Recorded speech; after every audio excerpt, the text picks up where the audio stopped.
Si le hashtag Balance ton port avait existé en Égypte ancienne, le nom qui serait arrivé en tête à Der el-Médine aurait été celui de l'horrible Paneb, l'un des contremaîtres de ce village d'artisans chargé de creuser et de décorer les tombes des pharaons et des reines.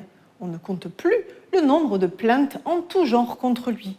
Et parmi celles-ci, l'une émane d'une victime qui l'agressa sexuellement.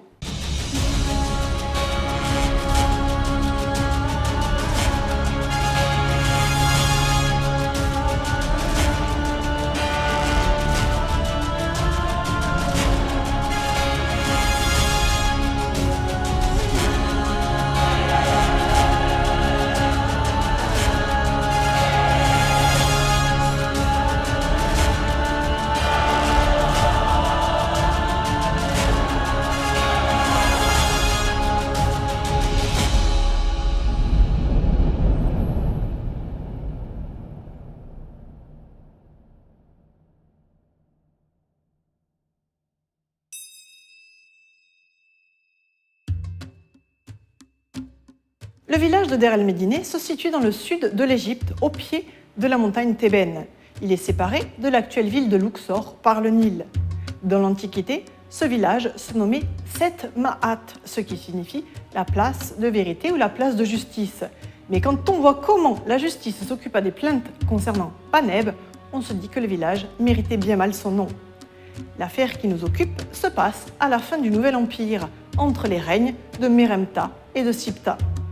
À cette époque, une soixantaine de familles habitent le village. La majorité des hommes travaillent soit dans la vallée des rois, soit dans la vallée des reines.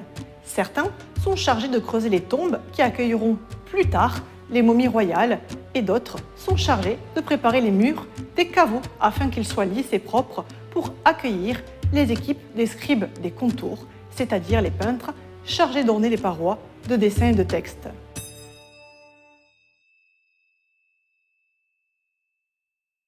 Les équipes d'ouvriers étaient dirigées par des contremaîtres et l'histoire de Der el-Médine montre que plusieurs outrepassèrent leurs fonctions, par exemple en ordonnant à leurs hommes de leur construire de belles tombes sans rien payer.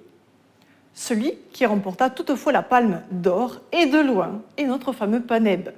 Cet homme violent exerçait une véritable terreur dans le village, assuré de ne pas être inquiété car il était protégé par le vizir du Sud, c'est-à-dire le deuxième personnage le plus haut de l'État. On ne compte plus les fois où il fut accusé en place publique de corruption, de meurtre, de mutilation, de vol, de détournement de biens, de détournement de main-d'œuvre pour construire sa propre tombe, de pillage de tombes et même de profanation de tombes royales.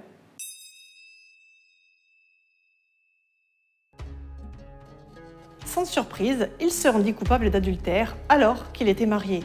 Un document nous apprend qu'il coucha d'abord avec la villageoise Toui alors qu'elle était mariée à l'ouvrier Kena, puis il coucha avec la villageoise Ouenrou alors qu'elle était avec un autre travailleur dénommé Pendoua. Ensuite, il fricota avec une autre femme, elle aussi appelée Ouenrou, épouse d'un certain Ezi-Sénébef, et dans la foulée, il coucha aussi avec leur fille Wéberet. Là, on a la preuve que l'histoire se termine en divorce. Et pour clôturer l'histoire de cette série de coucheries consenties, il faut quand même savoir que Aparet, le fils de Paneb, eut aussi une aventure avec la même Wéberet.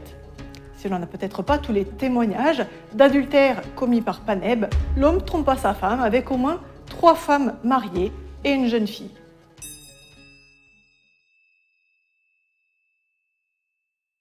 Aventure extra-conjugale ne veut pas dire viol, mais apparemment, Paneb ne s'est pas arrêté à des relations consenties entre adultes.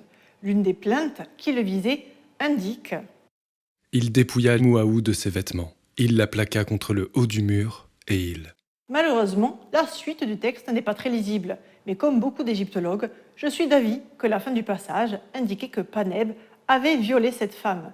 Sinon, pourquoi l'aurait-il déshabillée et projeté violemment contre un mur? Et s'il n'y avait pas eu de viol, il n'y aurait pas eu de plainte. Malheureusement, comme à chaque fois, Paneb s'en sortit grâce à son protecteur bienveillant qui fermait les yeux sur tous ses crimes. Si t'es toqué d'antiquité, t'as qu'à liker tout en catube.